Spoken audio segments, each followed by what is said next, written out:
यांची बोगशी तरी वरचं 16% दिलेलं नंतरचं हे बोगस ज्या ओरिजिनल जाती घातल्या होत्या त्याच्यानंतर पोट जाती म्हणून घातलेल्या त्या सगळ्या बोगस या बाहेर काढा। दुसरं तिसरं की 50%च्या वर 2% दिले हे बोगस हे लगेच बाहेर काढा आत्ता। मग समानतेचे आणि वंचिताचे गोरगरिबांचं खमक्या लीडर घेऊन त्यांना शिक्का आहे, कारण आम्हाला त्यांच्याकडून अपेक्षा आहे। अभ्यास आहे, संविधानाचा अभ्यास आहे, कायद्याचा आहे आणि निर्भीडपणा आहे। म्हणून आम्हाला अपेक्षा आहे की गोरगरिबाची बाजू 100% ते बोलतील आणि गोरगरिबांचा मराठ्यांचा ते आवाज होतील।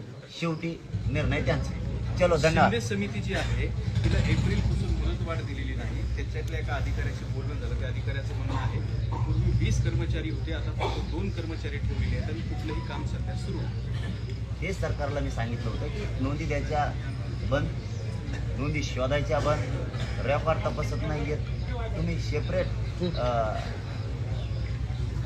कक्ष ठेवा, प्रत्येक तालुक्याला नोंदी शोधायला लावा, मनुष्यबळ वाढवा, त्यांना पैसे दिले जात नाहीत ते द्या। कारण जे मोडी लिपी अभ्यासक आहेत, जे उर्दूचे अभ्यासक आहेत यांना पैसे दिले गेले नाहीत। आणखीन मला बी माहिती मिळालेली, ते कसं काय वाचते, ते कसं काय बघतील? आणि ज्या नोंदी सापडल्या म्हणजे रेकॉर्ड शोधायचा बंद आहे ते सुरू करा, हे सांगणं आहे माझं।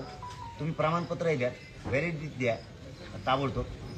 तुम्ही रेकॉर्ड शोधायला लावा आणि जे अभ्यासक आहेत त्यांचा जो पगार आहे तो द्या, म्हणजे पुन्हा येतील ते। आणि जे अधिकारी जाणून बुजून देत नाहीत किंवा रेकॉर्ड शोधत नाही असून टाळाटाळ करतात, ही महाराष्ट्रभरचा विषय।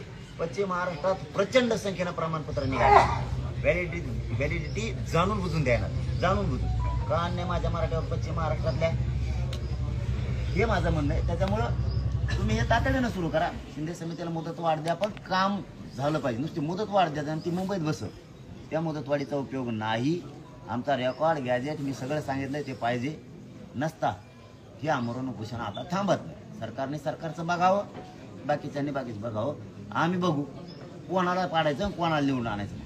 शेवटी अंतिम डाव आम्ही ठेवणार आहेत। मग महायुतीला निवडून आणायचं का महाविकास आघाडीला आणायचं ते निर्णय आम्ही ठेवणार आहेत। फक्त सगळ्या पक्षातल्या मराठ्यांना विनंती आहे, राजकीय नेता पक्ष आपला नाही, आपल्या लेकराच्या बाजूने उभा राहा। ही संधी वायाला घालू नका। कोणाच्या 1000-500 आपलं आयुष्य जाणार नाही। तुमचं लेकरू अधिकारी झालं पाहिजे, तुमचं लेकरू शिकलं पाहिजे, ते पिढ्याना पिढ्या तुमच्या वंशाला पुरणारे, तुमच्या पिढ्याला पुरणारे, तुमच्या सगळ्या कुटुंबाला पुरणारे आणि